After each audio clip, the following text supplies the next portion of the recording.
What's going on, folks? It's your boy Long Beach Joe, and I am back at it, back at it, back at it again. I'm back at it again, man. Listen, all right, we got to have the discussion. We're here to talk Jets roster cuts. We're going to be talking about that. We're also going to be talking a little bit about Micah Parsons being traded, okay? You know, that's something outside of the Jet, talk and everything that we do here, but it's a big thing around the NFL, as everybody knows, because he just got a big deal. So we're going to be covering some things, man. Jets made some cuts, made some moves, did some things. We're going to be talking about the roster expectations and everything that we got going on, smooth and clear. So I'm going to go ahead and get into it. Listen, I'm the man of the people. I'm here for the people. Let me shamelessly promote my Facebook page. Everyone go on Facebook, search The Long Beach Joe Show. Like that page. My content's up there. Go ahead and give it a listen. Message me. I'll message you right back. I love going back and forth with you folks about this football team. Also, leave me some feedback. I love hearing about what you folks think I do here on The Long Beach Joe Show. Okay? I truly do. I enjoy it. I want to thank everybody for doing that. I get messages saying, hey, Joe, love the takes, or hey, Joe, I got a bone to pick with you about that take. So I love going back and forth with people. All right.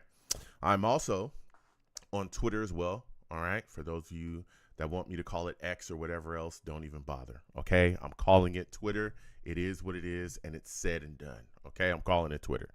So come on over. All right. To Twitter. Okay. Type in at The Long Beach Joe, at The Long Beach Joe on Twitter. All right. Follow your boy. I'll follow you right back. You want to talk to me? Go ahead and talk. And, we'll go back and forth, okay? Now I try to have solid discussions, okay? I try to have, discussions where we communicate effectively. We don't yell, we don't go crazy, but a lot of people don't want to do that. Some people want to have discussions where they just go wild. Okay, cool. Okay, I can do that too, all right? I like to do that as well. So, come over with some takes, be passionate about your takes. Let me know. We can go back and forth on there as well. Again, at The Long Beach Joe, okay, on Twitter. Now, for those of you that may not know as well, maybe listen to the audio, okay, I go live on YouTube, okay? We do this on YouTube. We have a lot of fun. You'll catch a lot of my content over there. YouTube, okay? Come on over to YouTube, okay? Type in Long Beach Joe Jets, Long Beach Joe Jets on YouTube, all right? Subscribe to the channel, okay? Subscribe to the channel. Hit that notification bell and hit all. So when I post content, you will be in the know, okay? And also, give the video streams 8 thumbs up when you do that and getting those comments. Now, when you come over here, okay, be aware, okay? Because you're going to have to deal with some people, all right? They're called the Savages, okay? I call my chat the Savages. You want to know why? Because they're savage, okay? They are savage, all right? And they get after everybody. It doesn't matter who you are, where you're from. It don't matter. They will get at you for sure, okay? So be aware of that. Salutes to everybody watching. Now we're going to get into it, okay? Because there's quite a bit to discuss about this New York Jets football team and a lot of things moving and shaking around right now. Now, the Jets have made cuts, okay? And we're going to quickly talk about some of the cuts. They've also signed some guys to the practice squad as well. And again, we knew this time, was coming around the corner, all right? Preseason has, came and gone, and there's been a lot of performances, that have definitely opened our eyes. Of course, there were some sloppy performances as well by this New York Jets football team that had people, a little concerned, that Giants game. But, here we are. They've shaved down the roster, and they have the final 53. So we're going to go through, some of the guys that got cut on the list, and then we're going to go to the practice squad. So Jarek Bernard-Converse was cut by the Jets. Dean Clark as well was also released. Jordan Clark. Brady Cook was released as well. Malachi Corley. Now, Malachi Corley getting cut wasn't a surprise to me. He was a guy that I talked about, being a guy that was a cut candidate. Now, I know he just recently got drafted. There was some Jets fans that I talked to that was like, Joe, he just needs more of a chance. He just needs more of this. Listen, you got a new coaching staff coming in. You got a new offensive coordinator coming into the building. You have a new offense coming into the building. You need to put in. You need to show up and show out. And Malachi, when he was out there, barely did anything. And there was a lot of guys out there just making plays and out-competing them. So, and especially, again, even last season, didn't do much of anything. You know, one of his most memorable highlights is him dropping a football before he gets into the end zone. It's not a good thing, okay? Not a good thing. So, Malachi Corley was released. Not a surprise to me. Now, Donovan Edwards being released. I'm going to say like this, okay? I'm going to tell you like this. I understand why he was released. I can understand it. But I don't like it, okay? I don't like it. Now, Donovan is a guy that I thought the Jets should have kept around, especially due to the fact that they kept 4 running backs on the roster, okay? Now, I know Nkwonu, he's a guy that does, give us some special teams help there, and I get that. But Donovan, man, boy, oh boy, you saw how slippery he was. And you saw the fact that every time this guy was hit, he kept moving after contact. He just kept going. He kept finding a way to keep things rolling after contact.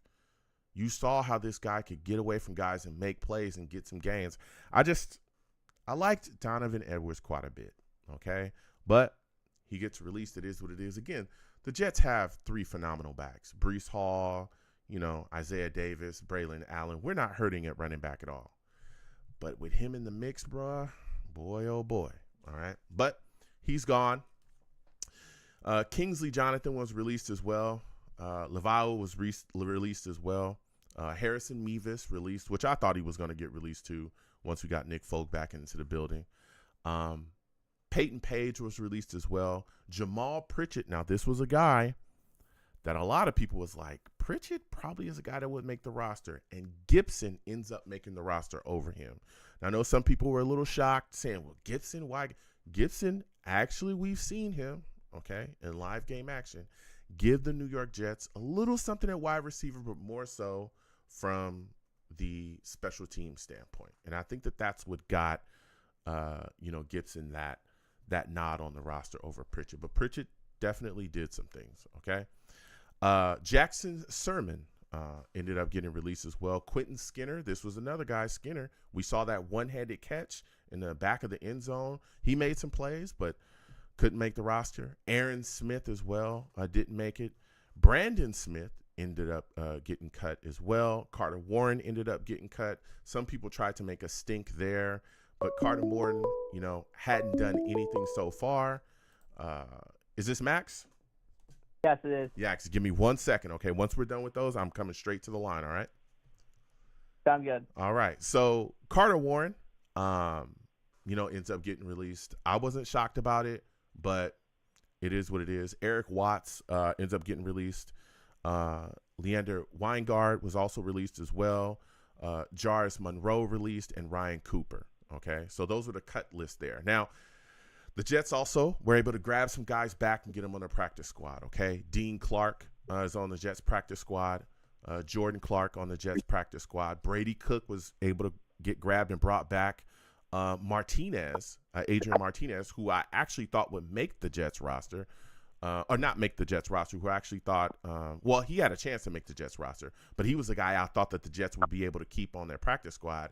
He actually went elsewhere. They said he was going to Santa Clara, so he might actually end up being a Niner sometime soon. I think he might have already been signed by them, but they said he was going to Santa Clara to, visit the Niners, so he might end up there. I like Martinez a lot. His ability to move in the pocket, his ability to move the chains, get outside the pocket, and really get rolling as well with his feet. That was something special from him. And also, we saw him take a lot of deep shots within the offense really soon in the preseason. So it is what it is. But Brady Cook, he's a very poised quarterback as well. He's a guy that works really well from the pocket, get things rolling, and he's a grinder, you can tell. So they kept Cook. We'll see what happens with him in the future.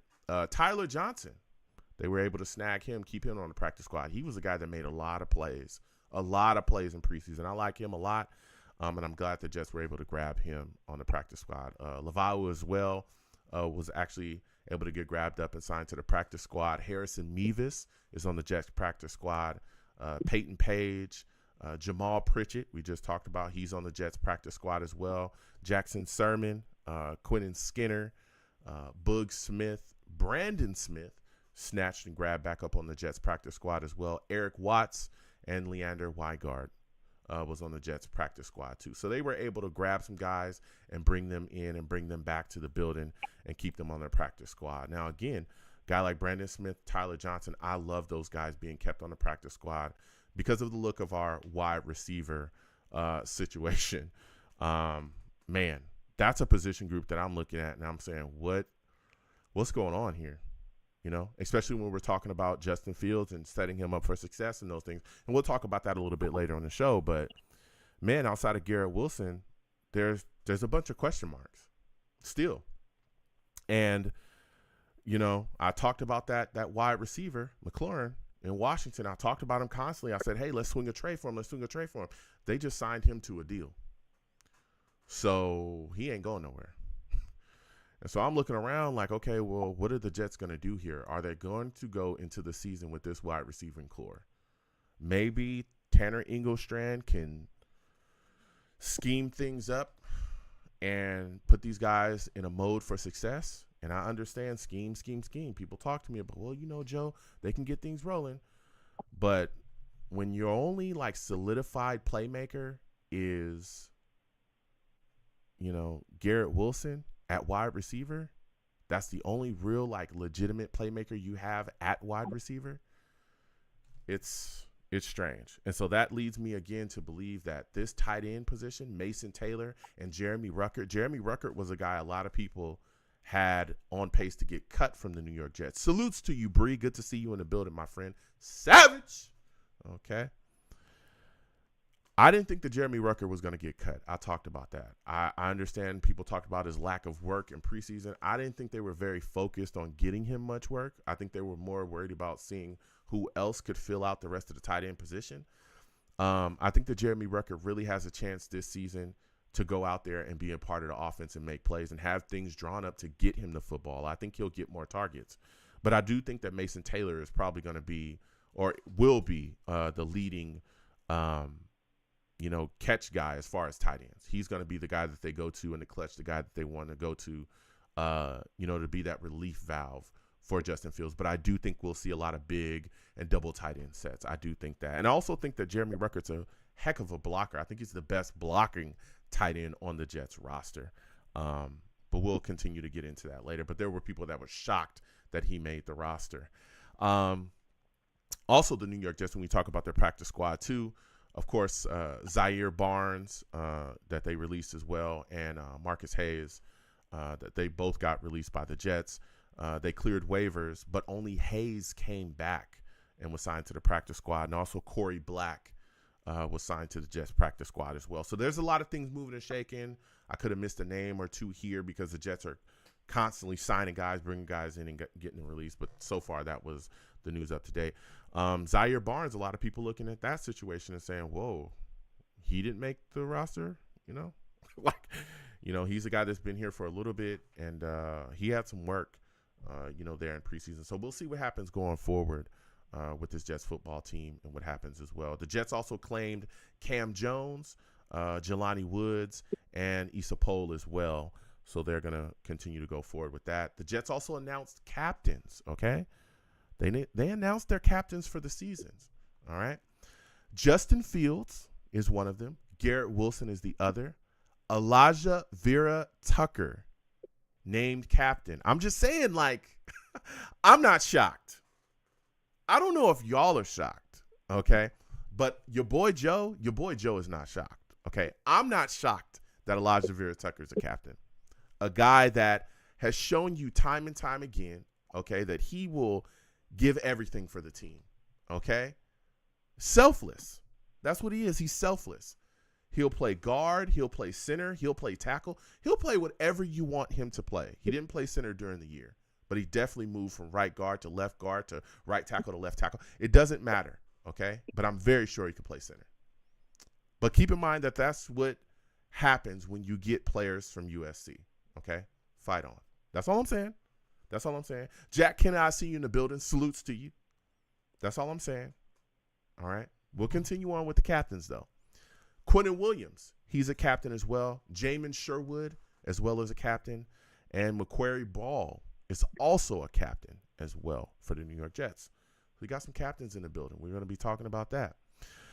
Darren Moogie also spoke to the press recently about Justin Fields. A lot of questions, right? A lot of people, ask him, hey, how do you feel about Justin Fields? What are your expectations? And he said this: I do believe Justin can be one of those guys that, basically turns things around, okay? He said, I've seen, progress during this camp and look forward to seeing the progress throughout the season as they all come together. Obviously, it's his third stop in 3 years with 3 different coordinators and a lot of moving parts, so it does take time. But I like where he's at, and I look forward to watching the progress, okay? There's a lot of people have questions, man. A lot of people have questions about Justin Fields. A lot of people have marked him a bust and kind of thrown him away and think, hey, the Jets are just taking a flyer. Me, myself, okay, I've seen this in the past with with a couple quarterbacks, okay? You look at a guy like Geno Smith. Anybody remember him, right? Geno Smith was full on out considered a bust here with the New York Jets. He's trash. He's never going to work. We got rid of him, right? Well, Geno Smith moved around. He finds Seattle, and he does the damn thing with the Seahawks for a minute, right? He was their guy, their franchise guy, and he had some success there, all right? I know he's on a different team now, but we saw he was able to stabilize them at quarterback for some years and really provide a sense of comfort there at quarterback for the Seattle Seahawks, right? Look at Sam Darnold. Sam Darnold was considered a bust here. Jets threw him away. He bounced around a little bit, finds the Vikings, has an unbelievable year with the Vikings, ends up going to the playoffs with them, right? Stabilize them for a little bit. Now he's on another team. So he's a guy that's put some things together. But I definitely look at a guy like Ryan Tannehill, man. Ryan Tannehill is like one of the biggest examples of this. Ryan Tannehill stuck with Adam Gase, considered a bust. A lot of people said he's trash. He's garbage. He's never going to work out. Okay, cool. Ryan Tannehill bounces around for a little bit. Hey, finds the Titans, and he's their franchise guy for years, and they had real success with him there. Went to playoffs, made pushes, really did some things, and had some really successful years behind him. So just because a guy doesn't work out year 1, sometimes even year 2 or year 3, in this league, you never know. He finds the right system. He gets the right offensive coordinator in his year, gets the right quarterbacks coach, gets the right situation with the right, staff that's going to put their arms around him, and that could be the guy to lead you to success, okay?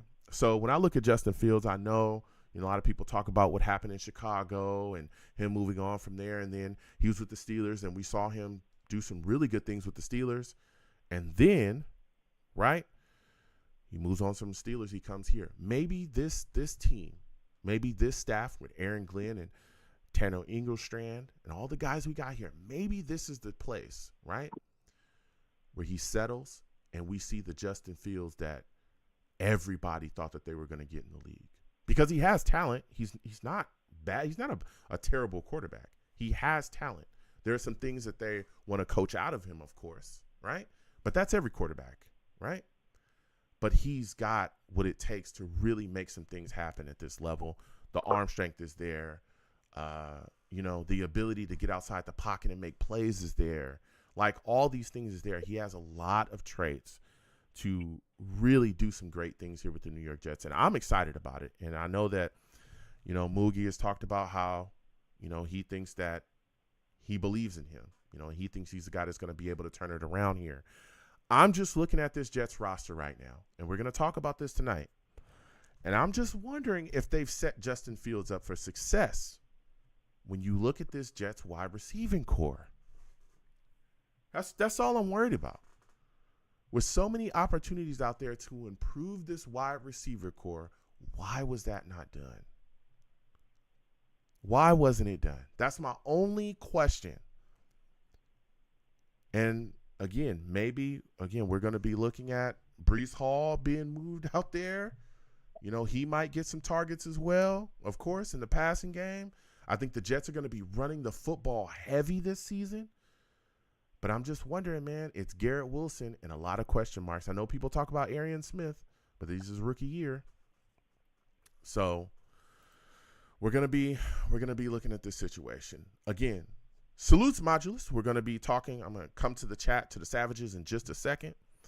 Also, Micah Parsons was traded. Okay, for those of you that may not know, Micah Parsons was traded to the Packers. He signed a $188 million deal. 4 years.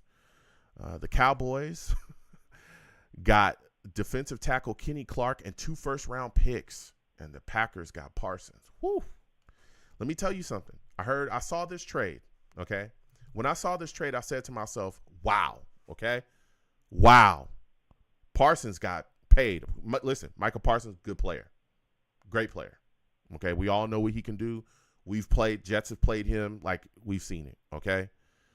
But, man, when I look at that capital that the Cowboys got, I say to myself, I watched Joe Douglas, okay, get a 2021 first-round pick, a 2021 third-round pick, and a 2022 first-round pick, and Bradley Madogert from the Seahawks for Jamal Adams, an overrated box safety.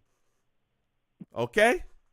I watched it happen. I know a lot of people don't like Joe Douglas. Okay, cool.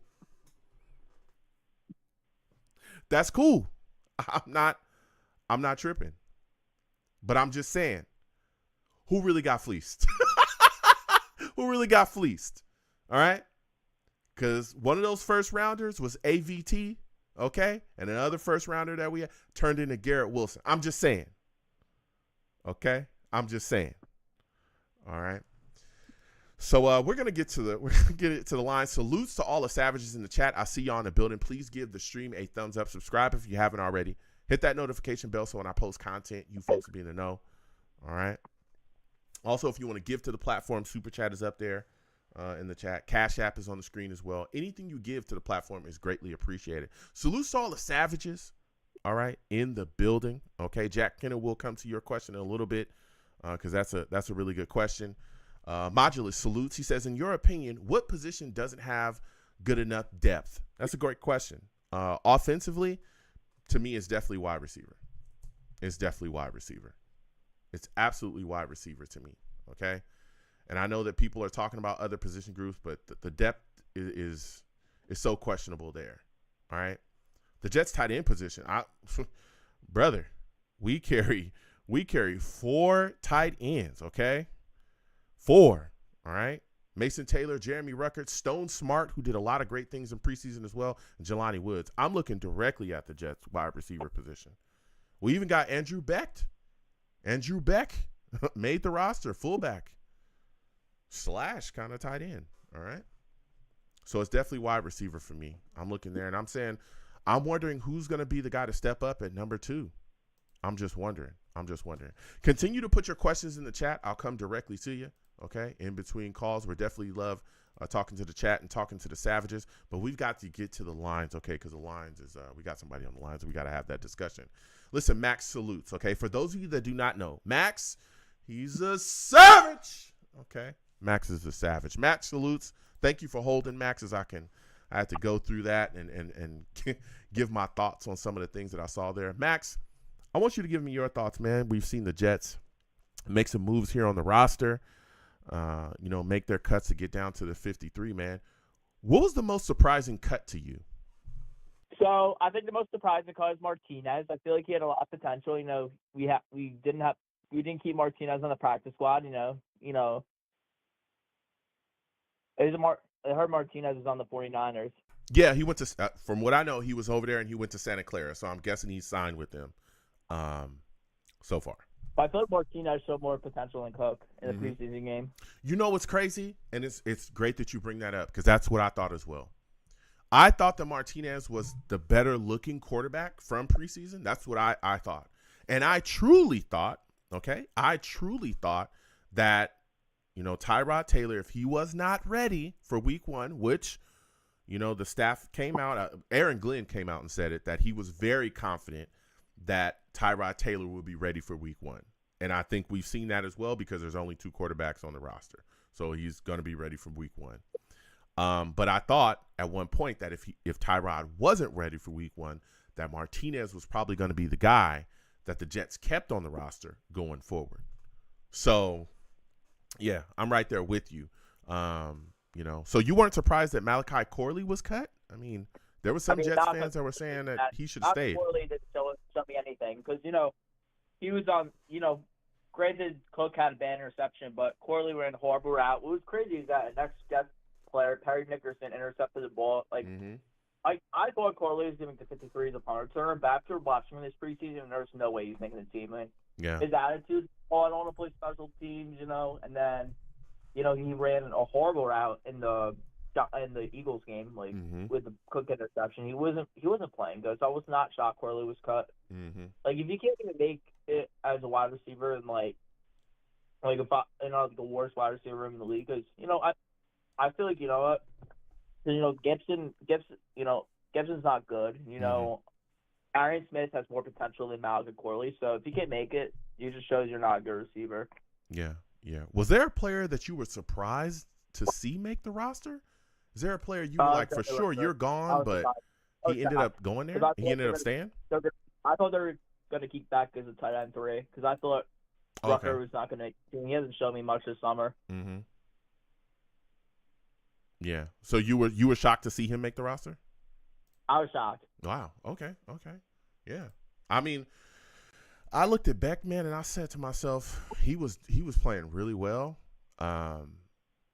And I was like, I don't know if they end up keeping a fullback out, but here he is. And then he, again, Zach is a better blocker than Rucker. I don't think Rucker's that good of a blocker. You don't think that he's that good of a blocker? We saw him. That's pretty much all he did, Him and the other tight end we had last year, that's all they did was block. That was pretty much it.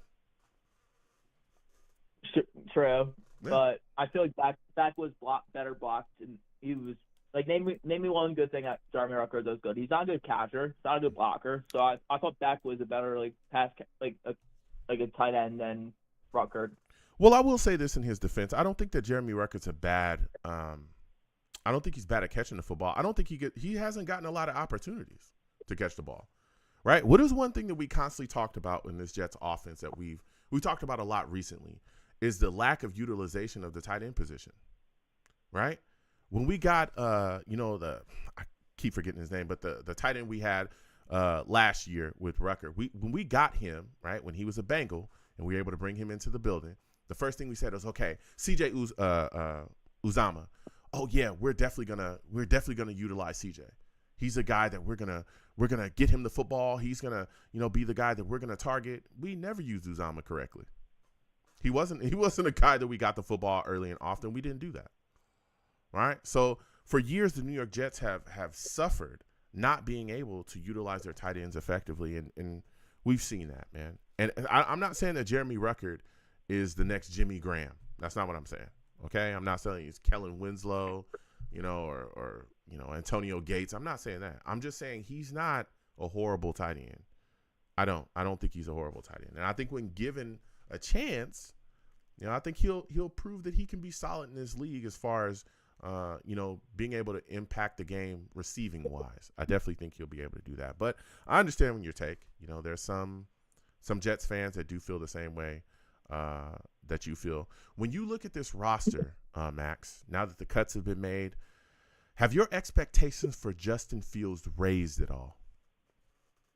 I just think Justin Fields needs to play better, in the preseason game. I just think he needs to play better. When he was against the Giants game, he had 1 and 5. That was not acceptable at all. Not acceptable, So, but I think Justin Fields is going to play good. I think he's going to I'd say he's going to have 20 passing touchdowns and then 10 rushing. Okay. That's what I told him on it. Okay. Yeah. I think he'll be all right, man. I'm just worried about that wide receiver position. I'm worried about that. I don't like the depth that's there. Of course, we love Garrett Wilson. Garrett Wilson aside, we know that he's a baller. I'm just wondering, where's the sufficient number 2? Where's the guy that's going to be able to step in when Garrett Wilson is getting doubled? And where's the guy that's going to step in and make a play when that happens? Because we've seen that in the past. We saw that, last season. Okay? We saw that last season. We saw a guy, in Garrett Wilson who was getting doubled at times. Our offense was sputtering at times, and that's why we went and ran and got Devontae Adams. So it's like, where is, where are the plays going to be made here? I'm just wondering. I'm just wondering, who else is going to be able to step up? Is it going to be Josh Reynolds? I don't know about that. All right. Arian Smith, I like him, but, he's a rookie. What is he really going to give us? Alan Lazard, I don't like him at all. I think he's lucky to still be on the roster. So I'm just wondering, bruh. I'm just wondering about this situation at wide receiver. And that leads me to my next question. Do you think the Jets made a mistake not swinging a trade for, a wide receiver? Because there was some floating out there. Do you think the Jets made a mistake not making a move for somebody? I could say they made a mistake, but still, there's still wide receivers still in the trade guard. Jacoby Myers was recently trying to work a deal with the Raiders. Mm-hmm. I think Jacoby Myers can join the Jets. He could be a very good decent wide receiver too. So I'd say we should have maybe tried to get Tyler Warren, but it's really but you would have to give away Breece Hall, so it would have not been a good idea. And then, but there's still players you can still get. You could get Alex Pierce on the Colts. He's still a good wide receiver. You still can get Jacoby Myers. You could get Romeo Doubs. You could still get these wide receiver twos. I don't think you could still get them on the market. Mm-hmm. Yeah. There's some guys out there. There's still, as far as looking around, but I want a McLaurin real bad. There were other guys as well that people were talking about, throughout the offseason. I wanted us to really make a swing and get a legitimate number two, a guy that absolutely can make plays. But we'll see what happens, okay, as time continues forward. So as we continue to talk about this football team, right, now the cuts have been made, things are moving and shaking. When you look at the Jets defense, Max, what do you think is the strongest position on the Jets defense at this point? I think corners are strongest. Sauce is the best corner in the National Football League, and then Brandon Stevens, maybe he's a downgrade corner too, but he could still be a good corner in the NFL. Sauce is good. Our defensive end is good. The additions of Harrison Phillips is really going to help, with this defense. And then him and the name of the Browns defender we got, but it would be a huge help. And that's sequitted, and then we have Will McDonald on the edge. I think our defense overall is very strong. Yeah. No, yeah, I can see your point there. I want to see Stevens, but so far he looked good in preseason. He looked good, but we'll see this season because I had a lot of questions when they first got him. I was like, whoa, wait a minute. This is a guy I watched get toasted with the Ravens constantly, but with Sauce out there, like you said, he is the best corner in the league. It is what it is. All right, whether people like it or not. But the depth there is also solid as well. Stiggers, Michael Carter II. These are guys that are really, really good. So yeah, I do like that, and I like that take. As we continue forward, man, I want to talk to you about this Micah Parsons, man. Micah Parsons gets traded to the Packers. I think you were a guy that I spoke to that wanted to see Michael Parsons become a Jet. I didn't think that was going to happen, but he ended up being a Packer. What are your thoughts about the move that the Cowboys made, the trade compensation that they got back, and the contract that he signed? So, Browns League news, I think it was a good deal that the Packers did. Michael Parsons is the generational defensive player. I was actually talking about it on your show. I was talking about because I thought that I wanted the Jets to get Micah because I think he was a generational edge player, and I feel like he could have been a good addition to his defense. But I'm not mad about it because we would have to give away one of our defensive players. It just wouldn't work out, and I thought it was going to be maybe a Hassan Reddick situation. I remember last year with Hassan Reddick, the guy sat out because he won $28 million. And, he was sitting out to week 7, and when Hassan Reddick finally played, he wasn't even that good. So I was a little worried, he was going to hold out, but it was a good thing the Packers signed him because, he was a good edge player. And then everyone's, criticizing with the Cowboys. I understand because, Jerry Jones. I was actually talking on the Cowboys show about this. I was on one of those Cowboys calling shows. I was like, Jerry Jones made a huge mistake not paying Micah Parsons. He's just a premium player in the National Football League. Luckily, hopefully Kenny Clark plays good for the Cowboys, But I saw the trade, and I was like, you know what? I don't think it was a bad trade. I think the Cowboys got a good run stuffer, but you know what? You should have paid Micah Parsons. He's one of those generational defensive players you had to pay. Yeah, we'll see. We'll see. There was a lot of people talking about His podcast being a big issue, within, I guess, the Cowboys building. And I guess that from the news reports, this is what we're seeing that are swirling the news reports, is that annoyance with the podcast went all the way up to, Dak Prescott, who didn't like it either. So that's according to reports. All right. So, I thought I was a little shocked, about the compensation. I thought that they would probably get maybe a second rounder as well out of that, but they ended up with Clark. But it was a move that the Packers, wanted to make, and they got him in the building. Now I have some question marks about the Packers, because they have some real big holes on that team in certain spots. And Parsons is a great player. He's a great player. He's going to get you some pressure off the edge. We already know what he brings to the table. Like, he's no slouch. Like, he's really, really good. He's one of the better players in the league. But, that type of capital to give up, 2 first-round picks, that's a lot for your draft. And then the cash that you gave up too, $188 million over 4 years, that's quite a hit too. So we're going to see how things move forward. But hey, I like it for the Packers. Make your move, get your guy, the guy that's going to push your franchise forward, and make your runs. And that's what they're doing right now. They got Love, he's doing his thing. You got to make sure that you get him some talent in there to help him along that defensive side of the ball. So I don't hate the move at all for the Packers. I think they did what was right for them. The Cowboys, man, they walking around with some real capital in their pockets now. They can continue to build. I'm looking at that defense going, okay, who's the guy that's going to step up now that Parsons is gone? All right. That's what I'm looking at. I'm saying, okay, who's the guy that's going to, start getting off the edge and rushing things? And I know they have some guys over there too that can make some things shake, but boy, oh boy, like, do you have another Parsons? That's the question, okay? That's the big question. So before I let you go, Max, looking at it right now, man, how many wins do you think the Jets end up with this season? Like, what is your ceiling and what is your floor?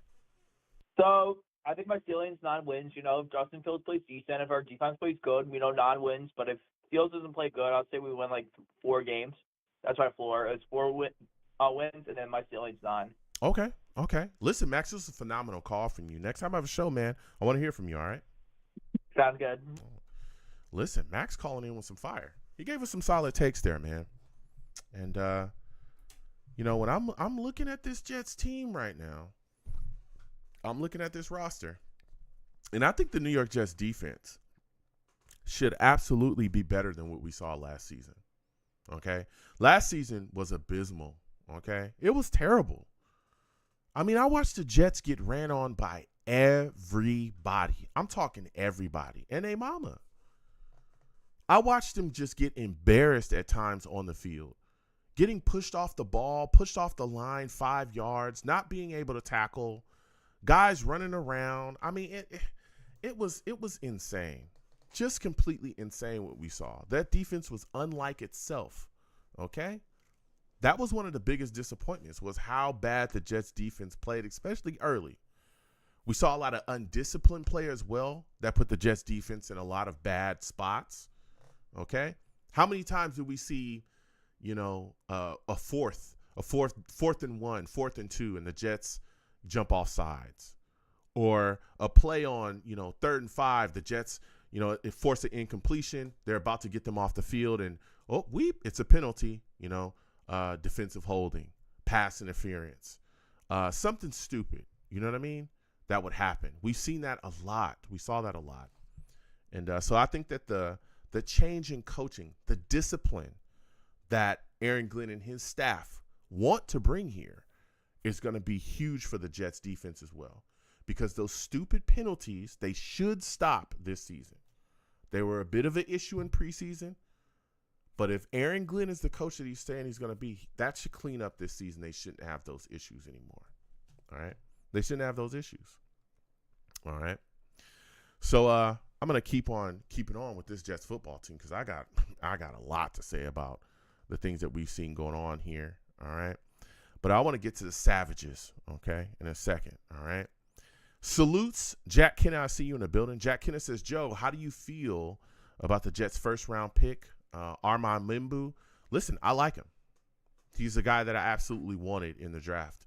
It's because the Jets needed to solidify that right tackle position. They had to. They absolutely had to. Okay? Of course, with Olu moving from right to left, Tyron Smith out of here, right? We saw him. He was terrible last season. Tyron Smith was so bad last year. It was insane. All right?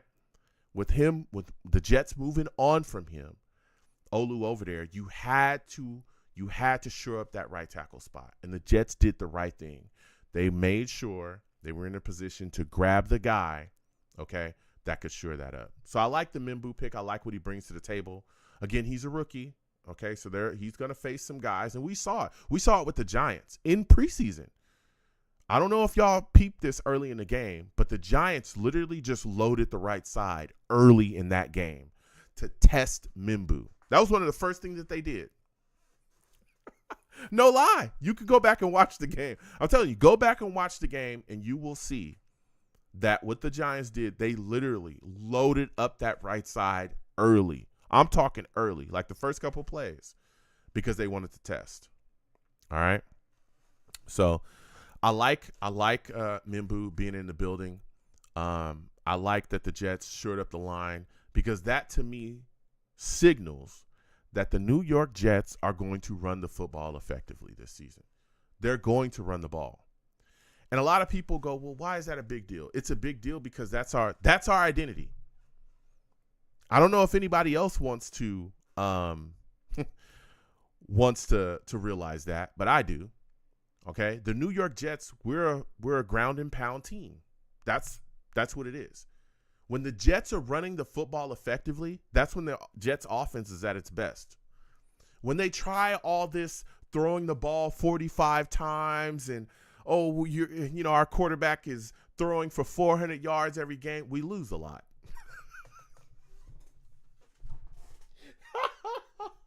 We lose a lot, okay? When the Jets try to do all this McTrickery and all this stuff, and their running game isn't going, we tend to lose. We get one-dimensional. But when the Jets are running the football effectively, right, when guys are moving, getting moved off the line, and our offensive line is handling business, we succeed, right? The last time we were in the playoffs with Rex Ryan, part of that reason, outside of the Jets' defense being phenomenal, the Jets' defense was unbelievable those years. But the Jets were running the football at a high clip. They were handling business on the ground. That's how they were able to hide Mark Sanchez. All right? They were able to hide him behind a running game. All right? Now, Mark had some success in the playoffs. All right? He had some success in the playoffs. But a lot of that was based off of the fact that the New York Jets could run the football like none other. And I think getting back to being able to run the football opens everything up. And it would lighten things up for Justin Fields as well, take a lot off his shoulders. The best thing you could give a quarterback is a solid running game. All right? Because that gives him that dual threat offensively. You can't just kick back. All right?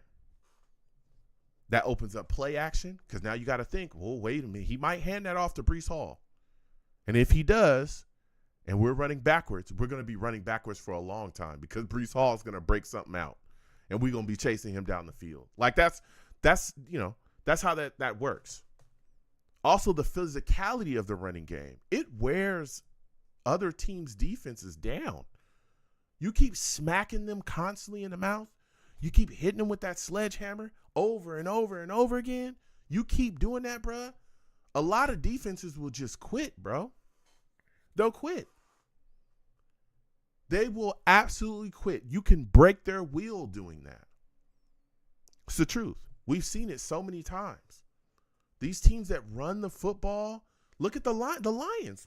We just got Tanner Engelstrand. You look at the Lions run the ball a lot. And what happens? They often break people's wheels doing that. The last time the Jets were successful and were making the playoffs, that's what we were doing. We were physical, we were fast, and we were going to get after you. And offensively, we were just going to bludgeon you. We just keep hitting you over and over again. Keep punching you right in your mouth over and over and over again. Whether it be LT or Thomas Jones or whoever, okay? Sean Green, or LT, whoever it is, we're going to keep punching you. And we saw great success. And again, it eases the load up off your quarterback. It opened things up as well offensively for you, especially when you look at Justin Fields. You look at Justin Fields and what he'll be able to do if the Jets are running the football effectively. Bruh, that RPO game, oh, my goodness. It opens up like crazy. Venom G salutes. Good to see you in the building. It opens up like crazy. If the Jets are running the football effectively, now you got Justin Fields, who's a guy that can move as well, a quarterback that has some legs on him. Bruh, you start having to worry about Breece Hall.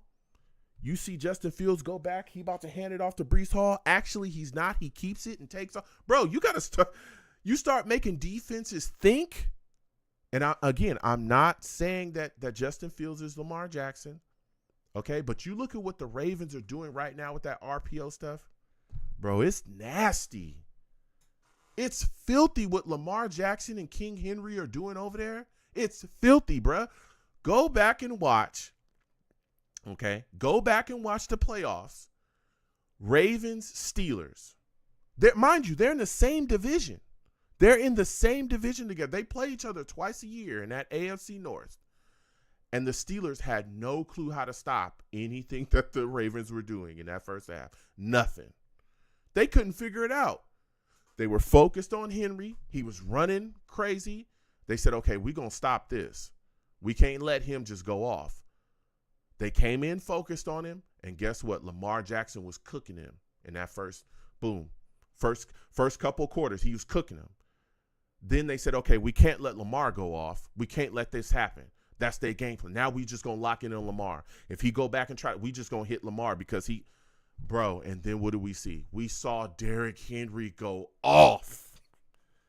We saw him go off. We saw it. The Steelers looked helpless. They had no answers. They had no answers, y'all.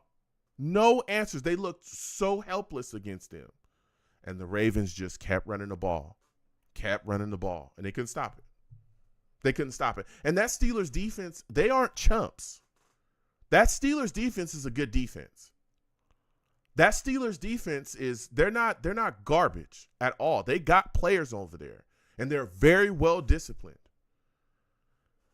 But man, oh man, did the Ravens make them just look like they had no answers. They had no clue. There was no adjustments that they can make. They tried everything, couldn't get it done. And that's Mike Tomlin, dog. Like, I'm going to keep it 1,000 with you. That's Mike Tomlin, okay? Him and his other guys, they work on that defense. All right? But that's the power of having a solid running game. The Ravens over there, they got a real good running game over there.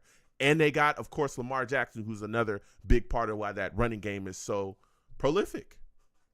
He's a big part of it. But if you can't figure things out, I'm telling you cooked. And so I think that the Jets can mimic a lot of things like that. Not only that, but that puts them in situations where, again, pass action becomes a play. And Breece Hall, with blockers in front of him, in the receiving game, brother, you better wake up. We've seen it far too many times where play action, Breece is out, he gets dumped, he finds some guys that can, you know what I'm saying, get these guys blocked, boom, he makes one cut, gone, and he's gone for 50, 60 yards, 40-yard touchdowns. We've seen it, bruh. We've seen it far too many times.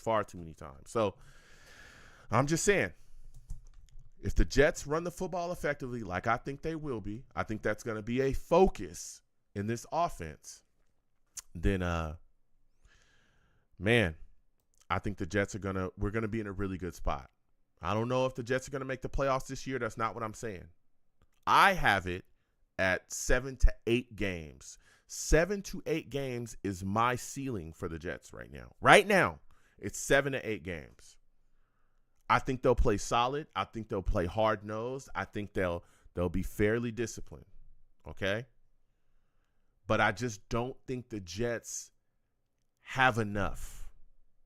All right? I don't think they have enough right now. Okay? I think there's more to add. There's more to add. There's more that they need. But they have enough talent to where they can handle business. Okay? That's where I have them out right now. 7 to 8 games. Okay? All right? Let me continue to get to the Savages. All right? And the questions. Again, put your questions in the chat. Lines open. 805-885-0467. All right? We're having a good little chat here, man. That's why I do this. I love it. I love it. I love it. Jack Kenneth says, just take the Raiders. Just take the Raiders wide receivers. Don't have to trade Jacoby Myers. Still will a third-round comp pick. Okay. He's saying, hey, they don't have to trade him. But Jacoby Myers is going to be out. We'll see. We'll see what happens, man. We'll see what happens. All right.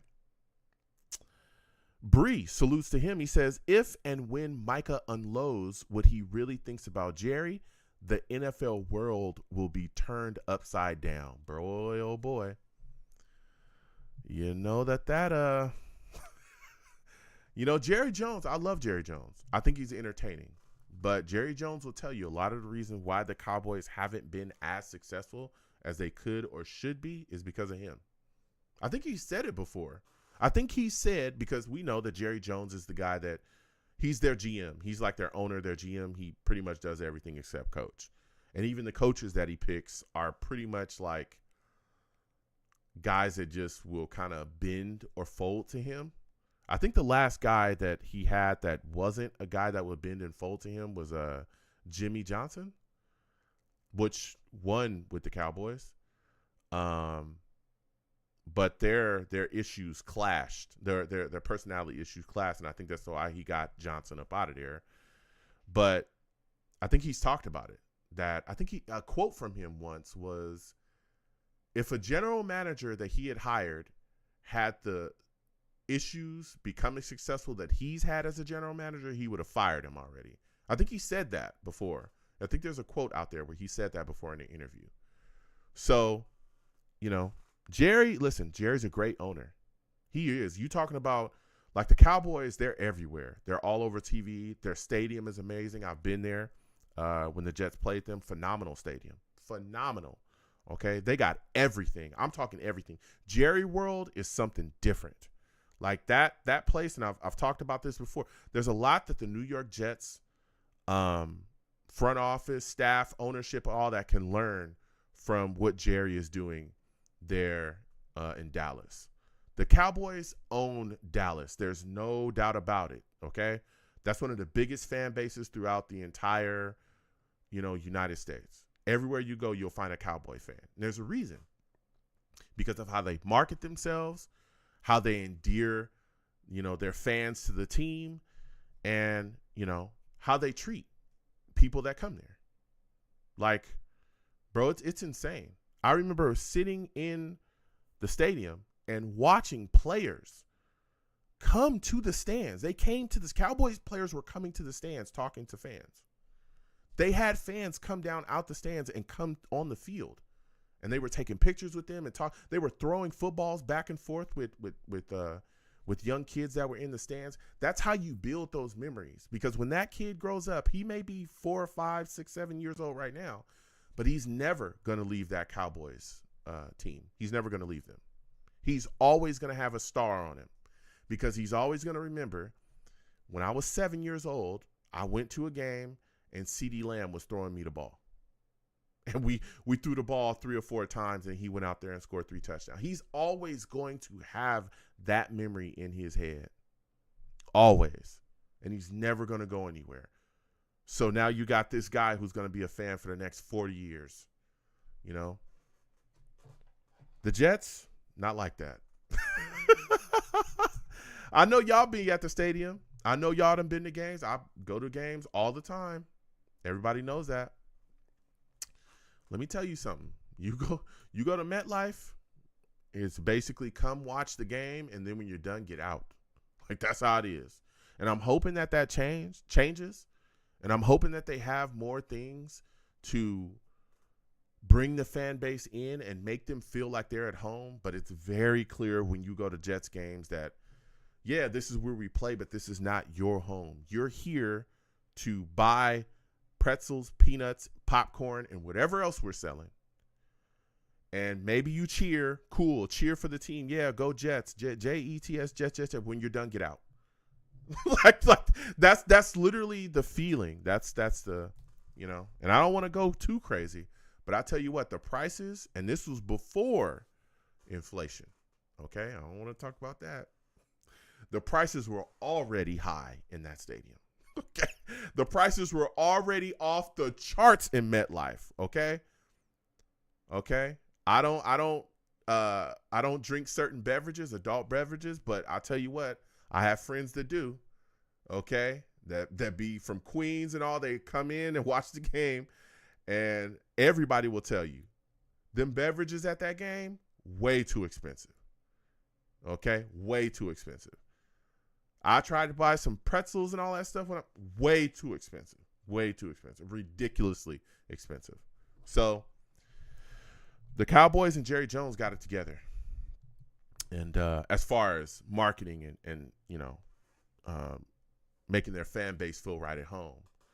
But, we'll see what happens going forward. Because if Micah Parsons goes off, like people think he's going to go off, you might be looking at a situation that kind of akins itself to Saquon Barkley and what he's doing right now with the Eagles when the Giants should have locked him up. I remember that. I remember people saying, oh, yeah, it don't matter, Saquon. He's just a running back. Yeah, I understand. Okay, he is a running back. But there's some guys, okay, especially the elite top guys, where the production and what they do is so explosive that those are guys you need to keep. Those are guys where you don't want to destroy your franchise cap-wise, but you definitely make the exception for them. Guys like Saquon, guys like, McCaffrey for years. McCaffrey has been a guy where, bruh, make that happen. Get the check written, signed, and get it to him, okay? Don't go too crazy, but you make sure you keep McCaffrey on your team. Yes, he's a running back. Yes, we know that. But he provides so much more than just what a running back would give you. You can put him out wide. We've seen that. You can literally base your whole offensive scheme surrounding him.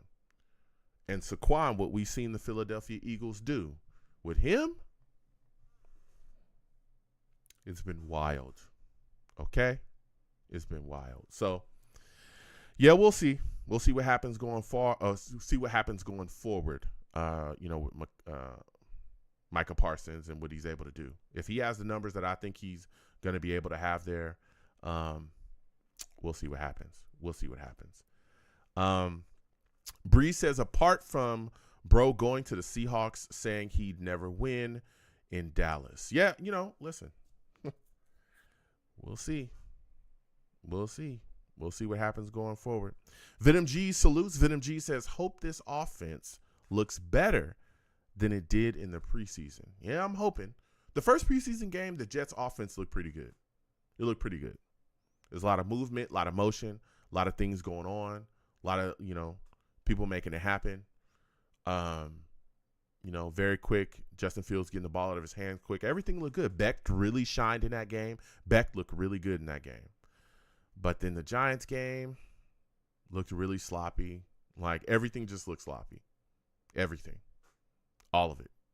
From, the offense looked sloppy. There were some issues with the defense. They gave up that big, huge play early. That Giants wide receiver. Excuse me. So things just look really sloppy. Everything looked like off. And so I'm just hoping they clean that up. I'm hoping they clean that up going into this, going into the season. And I'm hoping that the offense is better. And like I said, the Jets should absolutely be running the football at a really, high rate this upcoming year. But I think that the big question is, hey, how successful is this Jets passing game going to be, as far as, being able to connect with wide receivers outside of Garrett Wilson. And that's, again, and I'm going to keep saying this because I want people to know that this is my take. I'm telling you, I think that Mason Taylor is going to be one of the top 3 guys in receptions for the New York Jets. I think that because I'm looking at the Jets' weapons and I'm going, unless Josh Reynolds shows me something that I just have not seen, unless he comes from left field and has something that I just have not seen out of him, I just don't see how the Jets have a legitimate number 2 because Allen Lazard sucks. He sucks. Christopher, I see you in the building. Salutes and respect to you, Mr. Phillips. Good to see you in the building. Savage, okay? Christopher is a savage. Unless he's got something that I have not seen, unless Josh Reynolds shows me something crazy, I don't know where we're going. And Allen Lazard is cheeks. Don't even talk to me about Allen Lazard. He is awful. When we needed a guy to step up at number 2 wide receiver, he couldn't do it. That's why we went and got Devontae Adams. Anybody remember? That's why we went and got Allen Lazard, because we were like, hey, we need a real number 2 wide receiver. We need a guy that's going to be able to come in here and give us some production. It's just Garrett Wilson. And he came in, he stunk. Stinks. So, I mean, it is what it is, man. It is what it is. Like, we'll see what happens going forward. I think, honestly, Garrett Wilson, Mason Taylor, and Breece Hall are going to be our top 3 guys as far as receptions.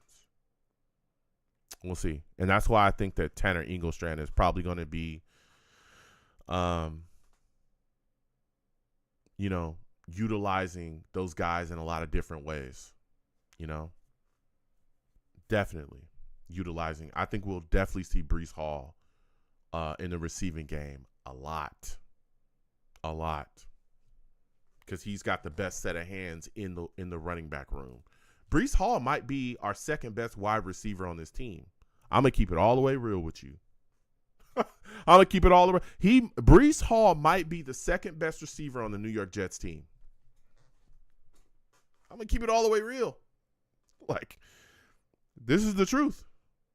So, and again, I know it's big expectations on Mason Taylor, especially with that high ankle strain. And he came back and was playing with that high ankle strain. So it may not be as bad as people thought it would be. Again, he's a really young guy too. So, young people, their bodies heal up like that. You know what I mean? So we'll see what happens going forward. He may still be dealing with that throughout the rest of this season. But, baby, he's got some work cut out for him. And, again, I don't think that Jeremy Rucker is just going to be sitting around either. I think he's going to get quite a bit of opportunities, too, in the receiving game. I do. And I think a lot of the people that were saying that he should be cut this year might be thinking differently this upcoming season when the production hits. We'll see. We'll see. Especially his blocking, but we'll see. All right. But I think that, man, Garrett Wilson, Mason Taylor, Breece Hall in the receiving game. Yeah. All right. Venom G says TJ Watt, Chase. Yeah, baby. Let me tell you. Venom G's also says, yes, we should be like Detroit, Baltimore, or Philadelphia. Hope they include the tight end in this offense. We talked about tight end for years, bro. That's a fact. That's a fact. All right. That's a fact. Also, running the football well, too, that drains a lot of time off the clock. And you know what that does? It allows your defense to rest up. That's why when you play explosive offenses, like the Chiefs, what is the first thing you want to do? You want to take the air out the ball. You want to run the football against the Chiefs. So you just drain in the clock. So by the time the Chiefs get the ball back, they only got like 2-3 minutes to score before the half. Not saying that that's not enough time for Mahomes. Like, he can take you 100 yards in probably 20 seconds. But I'm just saying, like, that gives you the best chance. All right?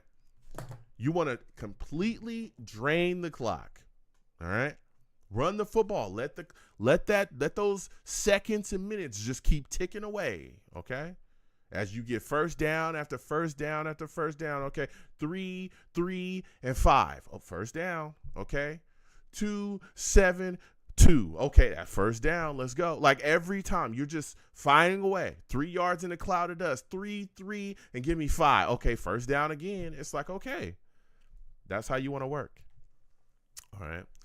Venom G says, I don't know how Lazard is still on this team. Neither do I. He took that pay cut, though, and that pay cut was very low. Very low. I'm telling you, Alan Lazard, I don't want to hear nothing about. There were so many excuses.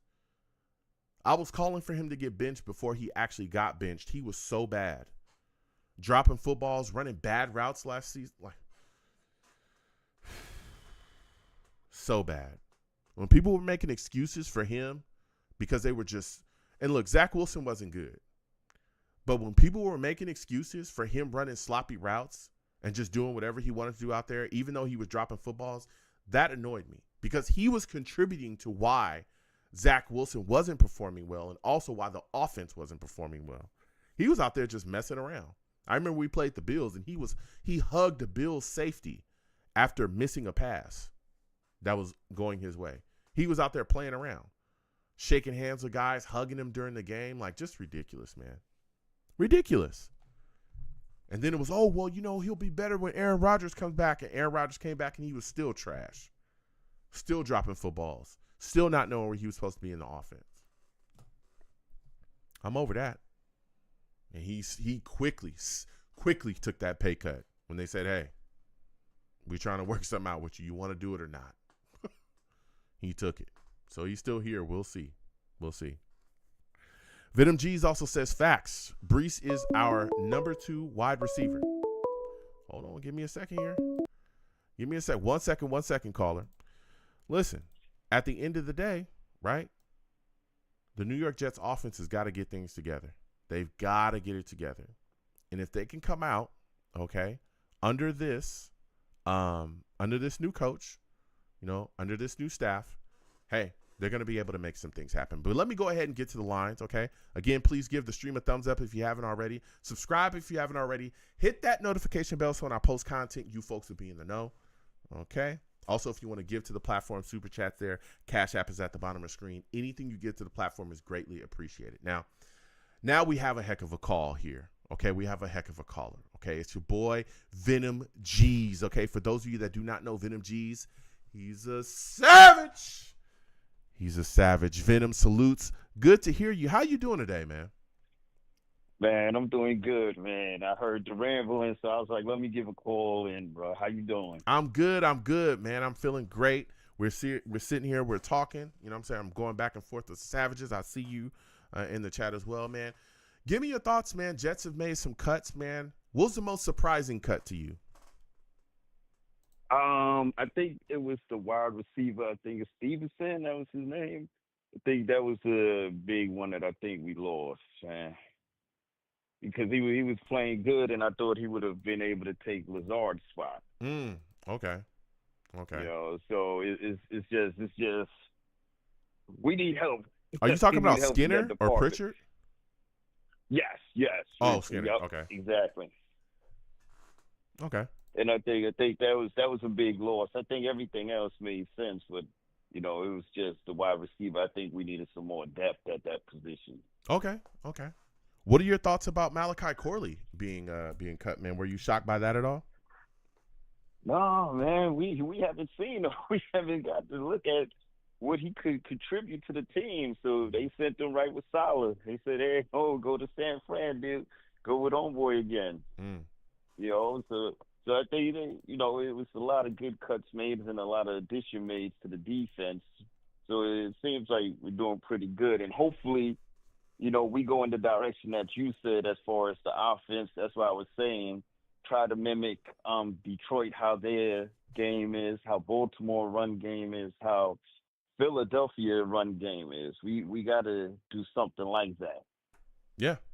Oh, yeah. We definitely You got to run know, the football effectively. So and I want to go there with you. When you look at everything that we've done, do you believe that the Jets will go back to that identity of being a ground and pound team and run the football effectively? Is that what you're saying?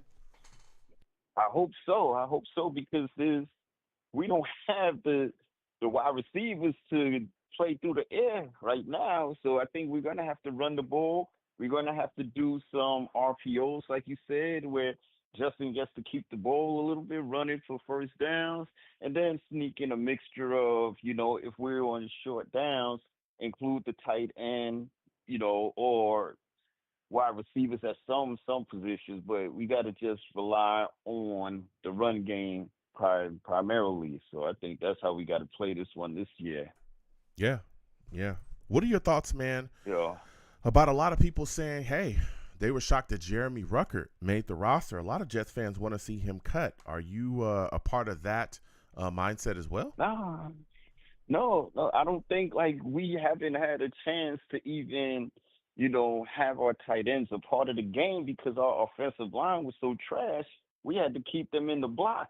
That's We've been true. taught about wide receivers for so long, and then we never got to even use them the correct way because we had them in blocking so much that they couldn't even contribute on offense. So it was more just being additional bodies to block people for our guys to get open. So we never got to see them. So I think Rucker is going to be good, and he played with Garrett and Justin Fields in college. So I think he's gonna flourish in this offense as long as they give him the time and the patience to get open and have him a part of the scheme. So I think he'll be good. I don't think they should get rid of him, man. Yeah. So when you talk, and that's a really good take because you're completely correct.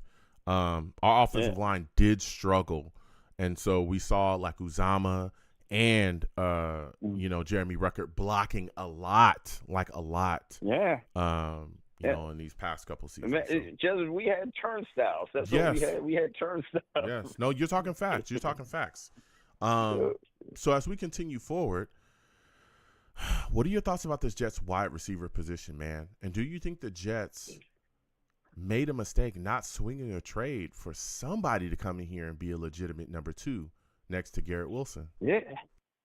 Yeah, they definitely had to. They had to. I didn't see anybody that is, that I have confidence in. Maybe they see them in practice, but I see what they have is a lot of wide receivers that could block, unless they're talking about running the ball every day play. But you got to be able to catch something. And even in the preseason, I haven't seen any wide receivers make make contested catches, anything like that. So they would just, I think most of these guys that they keep on the roster now are just good at blocking, just like Lazard. He's a good blocker. So I guess they're probably going to be running the ball a lot more. Yeah, yeah.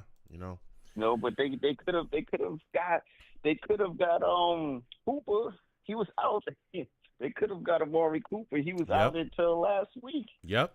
It That's just true. makes no sense. It just makes no sense, bro. That's true. And there was people that came on the show And talked about that too, that they wanted him. I think it was Val said, "Hey, I'm looking at Amari Cooper. I know people want trades, but I wouldn't mind Amari Cooper." So yeah, it's just like he's a little bit older, but he still is talented. He still can run the route. He still produces at a higher level. Mm-hmm. Yeah. Even if they wanted, they could have, trade from the guy from the Raiders, get him over here, give up a 3rd round pick or 4th round pick for him. That I think that would have done well as well. Yeah. No, yeah, listen, you're giving us some takes, man. So when you look at this situation with Justin Fields, right? Moogie says he has a lot of faith in him. He believes in him. He thinks he's going to turn things around. With everything that you've seen so far, now the Jets have made the cuts. They've dialed it down to their 53-man roster. Have your expectations raised for Justin Fields? No, I don't know what to expect from him, but I've no, they haven't raised us at all. But I'm confident in the defense, though. The defense looked like it stepped up. The offense looked like we're gonna be on relying on the back of the defense. So they stepped up a lot. But I think offense, I don't know what Justin Fields is gonna do. Okay. I don't have confidence in it. Hmm. I think Garrett is gonna need some help to get him some one-on-one coverages, but it's gonna be a tough offense. I got to see more from Justin Fields. I know he was good last year, Hmm. leading the Steelers to the 4-2 start, and then everything went downhill from there. So I just never watched him that much to say if he's good or not. Yeah. Yeah. I don't know. I believe in him as well. I've always liked Justin Fields. As everybody knows, back in the day, I wanted to see the Jets draft Justin Fields. I did. I remember that. I remember. I was one of the guys calling for it, and I think that if he would have come here, well, I don't know, because the Jets have been horrible, trying to groom quarterbacks. So who knows what would have happened if he would have came here? But he was a guy that I thought, was really could come here and be the guy for us, and it's crazy to see him come here now. And I think he has the ability and the traits. I know that he's had issues. In Chicago, there was a lot of turmoil going on with the staff and every turnover and all this other stuff that was going on. But I saw a lot of things, good things from him, with the Steelers last season. And so I think he's a guy that can turn things around here. He might end up being our Ryan Tannehill, no lie. And I know he could be that for us. He really could. And I think as long as they give him consistency, because I've seen that as you give him more time, he starts to progress more. From the first year when he got into the league, the second year he got better. The third year he got traded to the Steelers, he got better. Now this year, hopefully he takes another step. So hopefully that's what you want to see in your quarterbacks. But I never got to really see him throw the ball as much, so I want to see that portion of his game because most of the highlights I see is him running. So I want to see more of his throwing ability. Yeah, we'll see. And again, his ability to run and him taking off the pocket. I know we're talking about his running, and but I'm telling you that opens up the playbook. That RPO stuff is going to be off the charts this year. Inglestrand has no reason to not open up the playbook and handle business. But like you said as well, in the passing game is where you want to see, has he taken the next step in the next level, and we're going to see. Because I think a lot of teams, their game plan is, and I don't think it's going to be as successful, but a lot of teams are just going to stack the box and go, okay, we're not going to let you run, beat us with something else, And so when when he proves that he can tax you from that situation as well, that's when people are going to start to show that respect. Like, okay, let me chill out.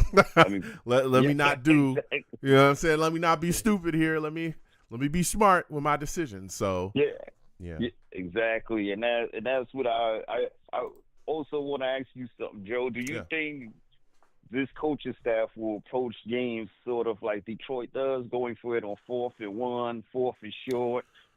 What's crazy?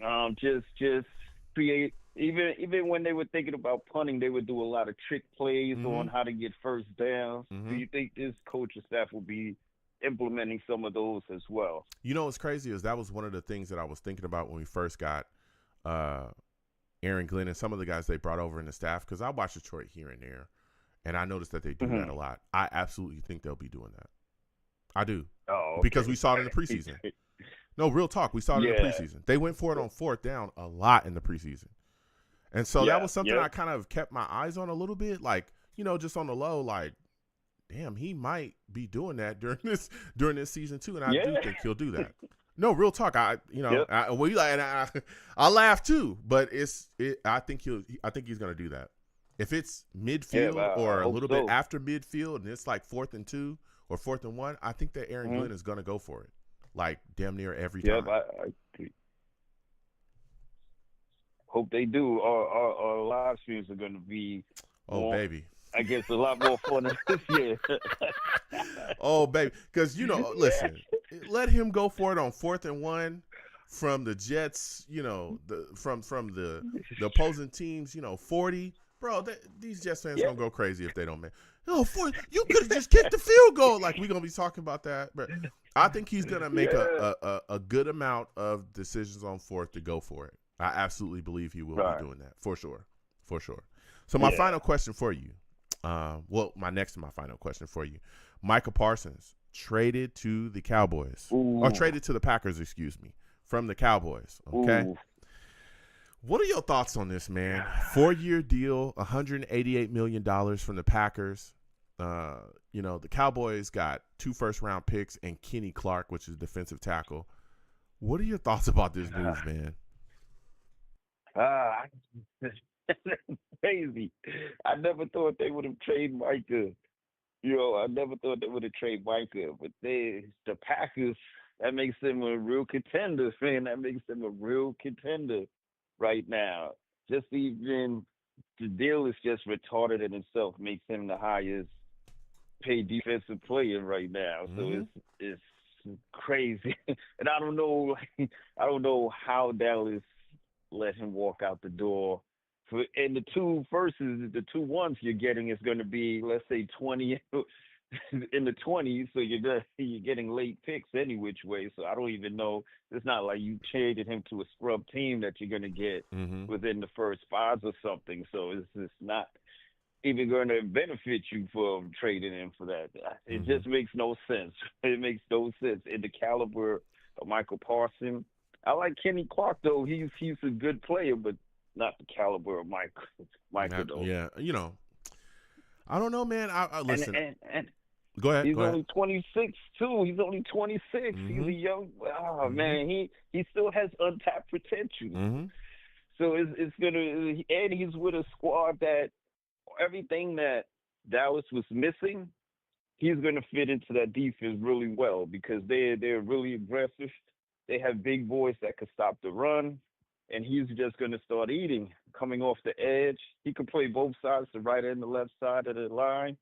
Sometimes they even put him in the middle at the nickel. So it's gonna be good to see.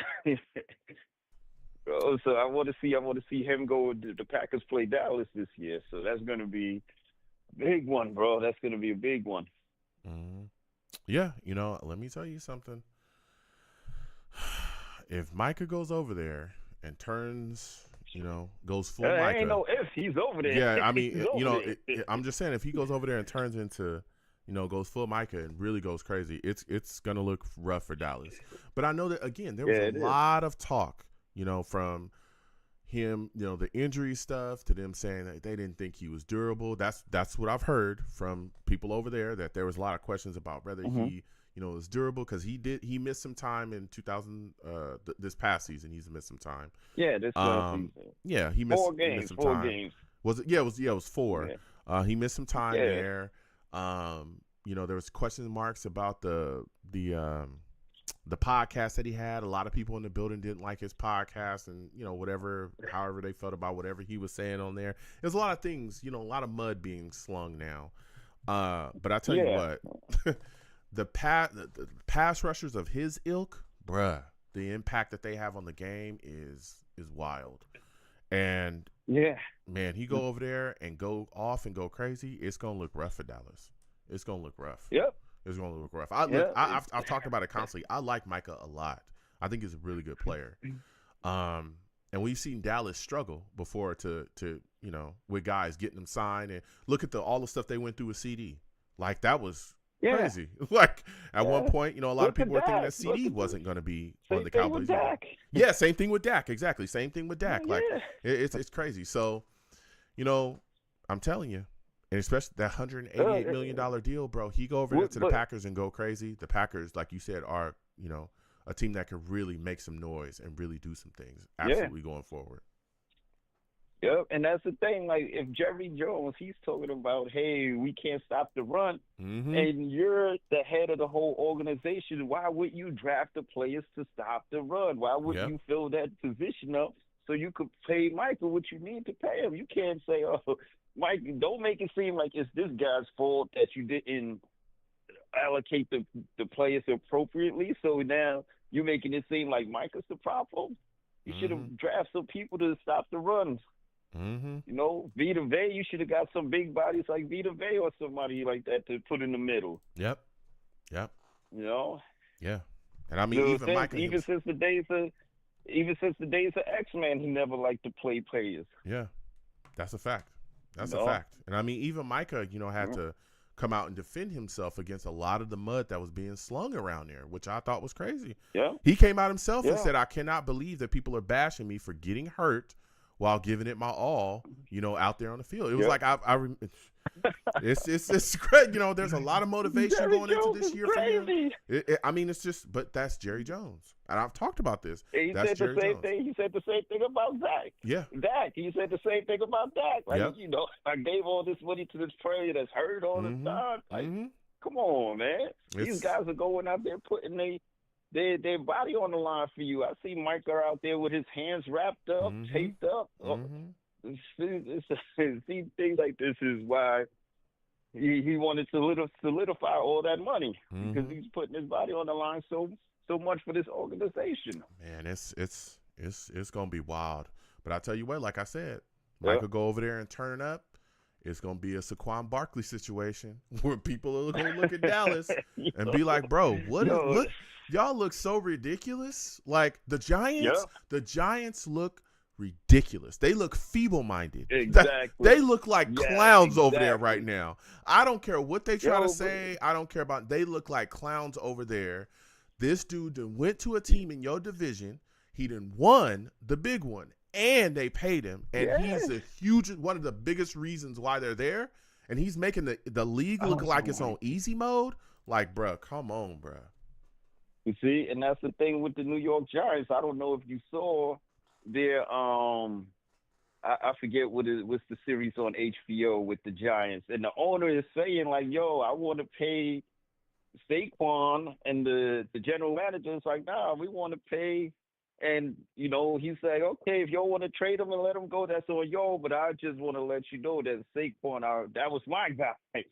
But he let the general managers make the call, and Saquon went to Philly. Yep. And now they look crazy. Yeah, they look wild. So they look wild. Yeah, exactly. And they took him. And he was going to break the record if they didn't sit him that one game. If Saquon would have broke the record this year for over 2,000 rushing yards, bro. Yep. Just to see. And at one point, they were all in for Daniel Jones. Like, it was just bad. Yeah. It looks bad, bro. It looked bad over there. I'm not going to lie. The Jets have tried to find their way. But Saquon Barkley? Y'all let Saquon Barkley up out of there? Listen, Garrett Wilson is our guy. Often, when you talk about offense, Garrett Wilson is our guy. There was no way that Garrett Wilson was getting up out of here. Okay? No, he was going to get locked in somebody's office, but he was not going to get up out of here. Yep, exactly. That's what they did. That's what I'm glad to see happen over the preseason. They ain't wait till it got to the times where it's things going on in the media. They took care of Sauce and Garrett immediately. Yo, let me get y'all out the way right now. That's a fact. They took care of both of those guys. That's a fact. And they made sure they like. What are your thoughts about Brees, though, man? Because we haven't talked in a little bit as well. Like you said, they locked up Sauce. They locked up Garrett. There's a lot of talk, people looking at the Brees situation. There was rumors swirling about him possibly being traded. I never believed any of that. Do you think that the Jets should have given Brees a deal, before going into training camp and preseason and stuff like that? I think they probably need to see a little bit more from Brees. Oh, baby. Because I don't think they got to see him with a confident O-line and with, things around him that's done correctly. So I think they want to see how he looks right now with a line and support, from the coaching staff behind him. Mm-hmm. Because I see Brees, and I know Brees is a bad dude, but I also see that kid Allen, and he looked like he's the truth as well. And if they let go of Brees, I don't think they miss a step, because then they got the kid Davis right behind Allen as well. That's also a monster as well. So they got three running backs right now. So. Yeah, I'm gonna give you some pushback on that though, Venom. Listen, Braylon Allen is good. I like him, But has Braylon Allen shown us that he has the ability in the receiving game that Brees has? He hasn't. Oh no. Has Braylon also shown us that he can block the way that Brees can block? I don't think he's shown us that either. No. Now, Braylon has shown us you hand him the ball and he can go forward. He's shown us that. He'll run through everything. A brick wall, he'll run through 50 brick walls. It don't matter. Yeah. But the all around like back stuff, the elite ability back stuff, he hasn't shown us that yet. I'm not saying that he can't develop that or he doesn't have those tools. I'm just saying right now, Brees to me is again, you see it on the right. He's our number one back, but he's like that elite weapon. He's more than just a running back. Like that to me. Yeah, the full package like McCaffrey. Exactly. And so when I understand, and there's other names that people have said, and I don't want to go there. Some people say Falk. I don't want to. Those names is like that's. I understand. I understand why people say that. But that's like Hall of Fame like stuff. Name. I try to stay away from that because people be like, oh, you said he was Marshall Falk. I didn't say that, but I do understand why people do say things like that. Here's the thing, though. See, I never looked at it like that. I never looked at him like that. Yeah, he's phenomenal. He's phenomenal. But here's the thing, though, is that when you're saying, hey, they need a second look, they need another look. Okay, cool. You need another look. But keep in mind, that another look is going to cost you a lot of millions. I truly believe. Yeah. Because if he show out this year like we all think he will, bro, he ain't going to come back for cheap. He already told you he going into the season with a chip on his shoulder. And to me, another look is like, I understand you want another look, but I remember looking at Brees carry the Jets offense when Zach Wilson was here. I'm talking full out carry the Jets offense. It was all Brees Hall. All of it. It was all Brees. Remember the Denver games. Talk about it. Games he got. Bruh. He scored all the touchdowns. All of them. You know, all you had to do was give it to Brees. He would run it from the 30 touchdown. For numerous games he did that. Numerous games. Remember, he was in the running for Rookie of the Year, Offensive Rookie of the Year. I'm just saying, I'm not saying that he's a slouch at all. I'm not saying that at all. Yeah. But I think they I understand where they're coming from is, but the Jets is in a tough position because you also have Johnson to look. You got a lot of good players to take care of, man. That's coming down the pipe. You also got, Vera Tucker. They got people to talk about. Pay this coming up. This year coming up, bro. Yeah. So they got a lot of checks to write if they want to keep this together. Yeah, and again, I understand where people are coming from, but I'm telling you, I think that if they would have just given Brees Hall a deal, it would have been much cheaper than what you're probably going to end up having to give him. Also, exactly. Right? Look. Yeah, I think I hear what you're saying because Cook went for significantly. I would have gave him somewhere lower than Cook at this point for Buffalo. So I would have took care of him this year. I see what you're saying. Also, because if you ball out and you get into the playoffs this year, yesterday's price is not today's price. Talk about it. Talk about it, because it's not. It's not. Price. Yesterday's price is not today's price. Okay? I'm just saying, like, I love and I understand we need to, Jermaine Johnson is a guy, but again, Jermaine Johnson coming off of an injury. Yeah. He's a guy that you would probably look to, like, he's fresh off that injury. So he's a guy that you would probably look to be like, okay, what are you going to do this year? Maybe we could franchise you or work something out with you. Because, I think JJ is going to come back and be solid, but he's coming back from that big injury. You can't expect big things from him this season. So he's a guy I wouldn't mind, waiting and seeing. But Brees, bruh, I done seen him literally take over games offensively for us. And if it wasn't him, and remember, then nothing was moving. He came off from that nasty injury and looked like nothing happened to him last year. They tried to put him on a pitch count, and he was so good they took him off the pitch count. They brought in Dalvin Cook, and he was still better than Dalvin Cook. Like, whatever. Man. I'm just saying. I'm listening. That's all I'm doing. I'm just saying that, bruh, they should have gave Brees something. Just giving him some type of deal. Of course, that wasn't gonna. As long as it don't, hamstring you. Like, they should have given him something, bro, just so you can move on. Yeah. He's taken care of. All right, let's move on. Because, again, the Jets aren't, like, rife with offensive, like, game breakers. They're not. Yeah, exactly. So you lose Breece Hall, and that's a major hit to your offense. I understand Braylon Allen. I like Braylon Allen a lot, but he ain't shown you that he's a wide. He has not shown you his impact. He can in the catch the ball game. out the backfield like that. He ain't seen. Breece could run wide receiver routes for real, and that's what he's gonna be doing this year. That's what we all think he's gonna be doing. That's the only reason why I think that the Jets are even like, oh, well, we're not gonna trade for a number 2, because nothing else makes sense unless y'all just like stupid, right? And y'all just like, oh, we're just not gonna trade for one. They probably looking at it like, look, we just gonna use Breece, and we'll probably have Braylon, taking some handoffs as well.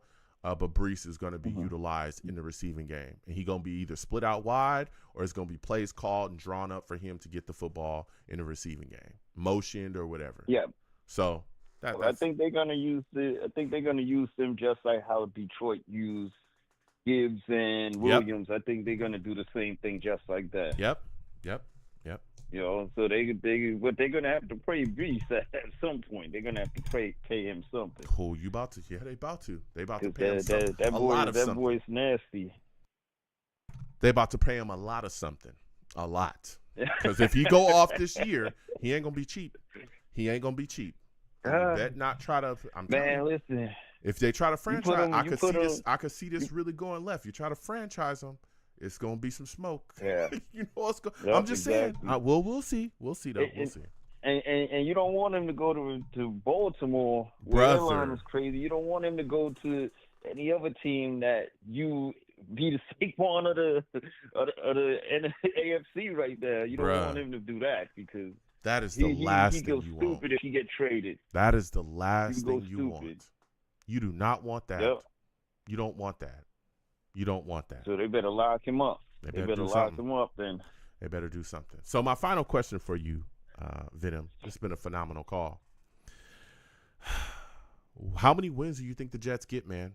What's your floor? What's your ceiling? What do you think the Jets end up now looking at this situation?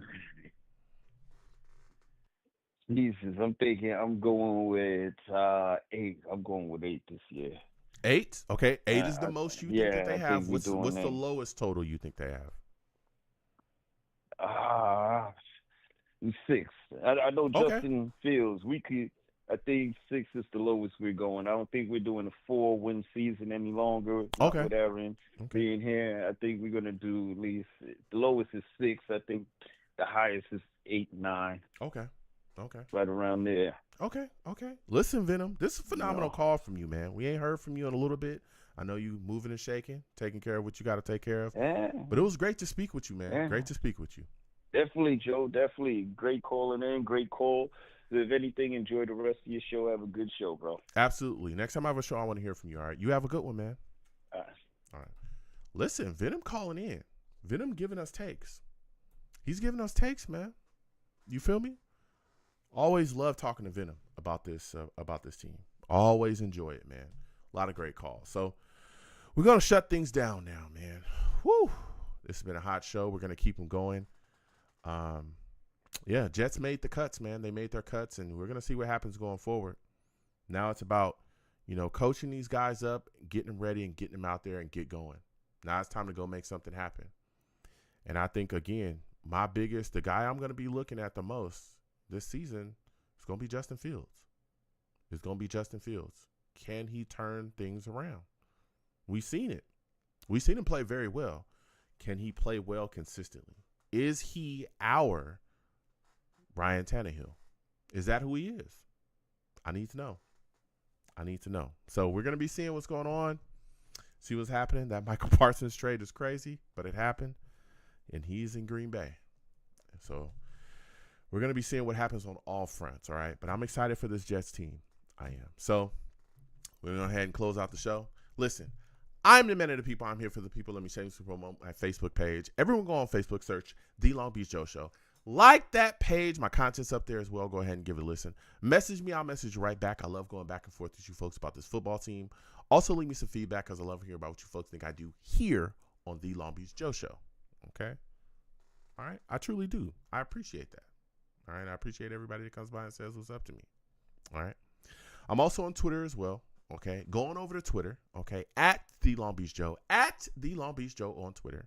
Okay, go ahead and follow me. I'll follow you right back. You're going to troll me. No issues. I'm the troll that lives under the bridge, and I will have my Vera Tucker jersey on at all times. At all times. All times. Okay? He's a captain. Are you shocked? I'm not shocked. Okay? I'm not shocked. I'm not shocked that Elijah Vera Tucker is a captain on this Jets football team. Why? Because that's what we do at USC. Those are the type of players and men that we produce, fight on. Okay? So, yeah, me and Vera Tucker will be trolling. Okay? I'm also on YouTube as well. Going over to YouTube, type in Long Beach Joe Jets. Long Beach Joe Jets on YouTube. All right, subscribe to the channel. Hit that notification bell so when I post content, you will be in the know.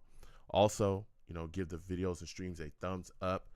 And if you want to troll me, get in those comments as well, and I'll troll you right back. Okay? Let's go back and forth. And as always, people, when you see me in person, because you will see me in person, okay? It is arms out, chest open, free hugs for everyone. Free hugs for everyone. The hugs will cost you absolutely nothing. I want to thank you folks for taking the times out of your day to watch the show, to interact with your boy. Any way that you do, any way that you interact with the show, I want to thank you, okay? You folks they're the absolute best, okay? Before I get out of here, though, Bree in the chat salutes to him. He says, Giants lost more over Saquon than Dallas with Micah.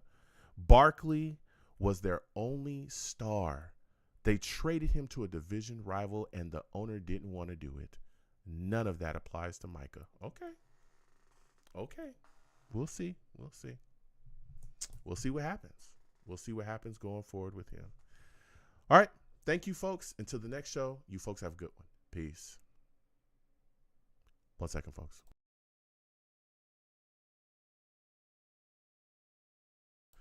Pow. Okay. Listen, folks. Phenomenal stuff. I want to thank everybody for watching. We do this show year-round. Next show, I believe, is going to be Tuesday. We're going to be talking about, season and upcoming stuff. But we do one show a week, generally. We do live show. We do live show or live game watch-alongs as well. And then we do a show after the game. We'll be doing those as well throughout this season when my schedule allows it. All right. And so after, the games, we'll have this show right after the games, unless it's like a night game and it's really late. And we'll talk about the game, and we have a lot of fun doing that. Okay. Again, the number to call into the show is right there. The way to call into the show may change. I'll let y'all know if that changes in the future. But things, still going on. We're going to keep these shows going, and I have a lot of fun doing them. And I enjoy interacting with y'all. So please continue to call in, continue to watch, continue to listen, continue to comment. As y'all see, I go back and forth with the Savages in the chat as well in between calls. And we have a good time. So when you call in, please call in from a good phone. Make sure your connection is good. Don't curse like crazy. The only rule on my show is cursing. No cursing. Don't call into my show cursing like crazy. I will get you out of here. Okay? I don't stand for that. Mainly because this is YouTube. YouTube is very sensitive. Okay? They're very sensitive. Excuse me. You have to watch it. All right? And I love YouTube. So I have to be careful. Okay? I got to be careful because I love YouTube. Okay? So, all right. And also, this is a family show. Okay? Old people listen to me, young people. I can't have people up here cursing like crazy. Don't do that. All right? Sometimes I'll give people a warning, say, hey, clean it up. All right? This is a family show. But if you keep going, or even if the curse word is bad enough, I'll just get you out of here. I've hung up on people before. So the Savages have seen that, especially if they've been here for a minute. They see me just hang up on people. I'll get you out of here. All right? Don't do that. So, don't call in cursing like crazy, which I know, my supporters, the listeners here, I know that y'all are very intelligent. You don't have to utilize curse words to, display your messages and get your point across. But there's a lot of people, that may be listening for the first time or in the world that, that's just how they do things, and we can't do that over here. So call in, have a good discussion. I want to hear everybody's takes, no matter who, you are, where you're from, what you do, whatever. All right. I want to hear your take. Also, I had a discussion with somebody. Look, I don't, I'm not a guy that is going to attack people. That's not what I do. Okay. I'm not going to attack you. Okay. But if you have a take, stand on your take. That's all. I may disagree with your take. Be prepared to defend your take. But I don't attack people for having a take. Okay. I don't attack you. So, because there was a person that was like, Joe, I was a little afraid to call in. I want to call in, but I was a little afraid on the last show, afraid I didn't know. And I was just like, hey, man, give it a go. I'm not here to attack people. So I'm just putting that out there. Don't be afraid. You can call in anytime. All right. Yeah, we have a lot of fun here. We also do, sometimes I game on this channel. I'll get back to that at some point. Play some games here and there. So if you see your boy doing that, come on in. And chill out and, talk that talk with me. So we do that. We game here. Also, let me put that in here for y'all. Exclamation point links. That's my link tree. Link tree has the links to all of my social media and my channels for my other channels that I have. I have a reaction channel. Please go check that stuff out. More of that reaction stuff will be coming soon.